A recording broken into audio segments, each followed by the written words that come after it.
বিএনপির চেয়ারপারসনের উপদেষ্টা ও কণ্ঠশিল্পী বেবি নাজনীন বলেছেন, দলের জন্য ত্যাগ স্বীকার করেও যারা কমিটিতে জায়গা পায়নি, আগামীতে তাদের সাথে নিয়েই এগিয়ে যেতে চায় বিএনপি। বৃহস্পতিবার বিকেলে নীলফামারীর কিশোরগঞ্জে শিশু নিকেতন স্কুল মাঠে আন্তর্জাতিক মে দিবসের অনুষ্ঠানে প্রধান অতিথির বক্তব্যে তিনি কথা বলেন। বেবি নাজনীন বলেন, দলের ভারপ্রাপ্ত চেয়ারম্যান তারেক রহমানের নেতৃত্বে আগামীতে দেশকে উন্নয়ন করতে যে সমস্ত কাজ করার প্রয়োজন তাই করা হবে। অনুষ্ঠান শুরুর আগে আন্তর্জাতিক মে দিবসে শ্রমিকদের বিভিন্ন দাবি নিয়ে একটি র্যালি বের হয়ে উপজেলা শহরের বিভিন্ন সড়ক প্রদক্ষিণ করে। পরে আলোচনা শেষে দুটি গান পরিবেশন করেন বেবি নাজনীন। এ সময় সৈয়দপুর সাংগঠনিক জেলা বিএনপির সভাপতি আব্দুল গফুর সহ অন্যান্য নেতারা উপস্থিত ছিলেন।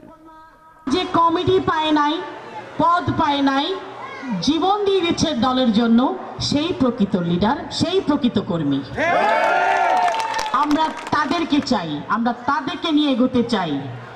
কাজ করবেন ভালো মতো, ইমানের সাথে কাজ করবেন, সঠিক কাজটি করবেন, সততার সাথে কাজ করবেন, পদ আপনার পিছে পিছে যাবে।